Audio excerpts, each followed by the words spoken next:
ಕೊಪ್ಪಳ ಜಿಲ್ಲೆ ವಿಜೃಂಭಣೆಯಿಂದ ಸಾಗಿದ ಮಾರುತೇಶ್ವರ ಮಹಾರಥೋತ್ಸವ. ಕೊಪ್ಪಳ ಜಿಲ್ಲೆಯ ಕೂಕನೂರು ತಾಲೂಕಿನ ವಟಪರ್ವಿ ಗ್ರಾಮದಲ್ಲಿ ಪ್ರತಿ ವರ್ಷದ ಪದ್ಧತಿಯಂತೆ ಈ ವರ್ಷವೂ ಸಹ ಮಾರುತೇಶ್ವರ ಜಾತ್ರೆಯು ಸಡಗರ ಸಂಭ್ರಮದಿಂದ ಜರುಗಿತು. ವಟಪರ್ವಿ ಗ್ರಾಮದ ಮಾರುತೇಶ್ವರ ದೇವಸ್ಥಾನ ಪುರಾತನ ದೇವಸ್ಥಾನವಾಗಿದ್ದು, ಸುಂದರ ಕೆತ್ತನೆ, ಕಲಾಕೃತಿಯನ್ನು ಮತ್ತು ಮೂರ್ತಿ ಪ್ರತಿಷ್ಠಾಪನೆ ಐತಿಹಾಸಿಕ ಚರಿತ್ರೆಯನ್ನ ಹೊಂದಿದೆ.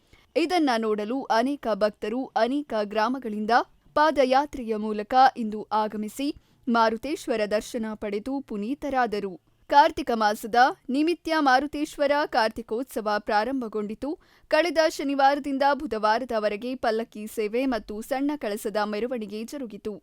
ಬುಧವಾರ ಮಾರುತೇಶ್ವರ ಹಾಗೂ ಈಶ್ವರ ದೇವರ ಮೂರ್ತಿಗೆ ಪಂಚಾಮೃತಾಭಿಷೇಕ, ಫಲ ಪುಷ್ಪಾರ್ಚನೆ, ಕಳಸಾರೋಹಣ ಜರುಗಿದ ನಂತರ ಸಂಜೆ ದೀಪೋತ್ಸವ ಹಾಗೂ ಭಜನಾ ಕಾರ್ಯಕ್ರಮ ಜರುಗಿತು. ಗುರುವಾರ ಬೆಳಗ್ಗೆ ಬ್ರಾಹ್ಮಿ ಮುಹೂರ್ತದಲ್ಲಿ ವಟಪರ್ವಿ ಗೌಡರ ಮನೆಯಿಂದ ದೊಡ್ಡ ಕಳಸವನ್ನ ಮೆರವಣಿಗೆಯ ಮೂಲಕ ಮಾರುತೇಶ್ವರ ದೇವಸ್ಥಾನಕ್ಕೆ ತರಲಾಯಿತು.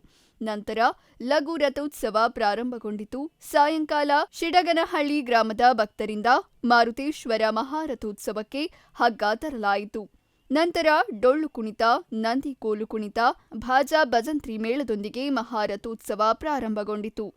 ಮಹಾರಥೋತ್ಸವಕ್ಕೆ ಮೈಸೂರು ಸಂಸ್ಥಾಪನಾ ಮಠದ ಕುದುರೆಮೋತಿಯ ವಿಜಯ ಮಹಂತ ಮಹಾಸ್ವಾಮಿಗಳ ಹನುಮ ಧ್ವಜಾರೋಹಣ ನೆರವೇರಿಸುವುದರ ಮೂಲಕ ಮಹಾರಥೋತ್ಸವಕ್ಕೆ ಚಾಲನೆ ನೀಡಿದರು.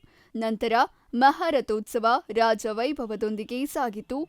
ವಟಪರ್ವಿ ಗ್ರಾಮದ ಸುತ್ತಮುತ್ತಲಿನ ಅನೇಕ ಭಕ್ತರು ಮಾರುತೇಶ್ವರನ ಮಹಾರಥೋತ್ಸವಕ್ಕೆ ಹೂಹಣ್ಣು, ಉತ್ತುತ್ತಿ ಎಸೆದು ಸಂಭ್ರಮ ಪಟ್ಟರು. ವರದಿ ಶ್ರೀಕಾಂತ್ ಗೌಡ ಮಾಲಿ ಪಾಟೀಲ್, ಚಾಣಕ್ಯ ನ್ಯೂಸ್ ಎಕ್ಸ್‌ಪ್ರೆಸ್, ಕೊಪ್ಪಳ.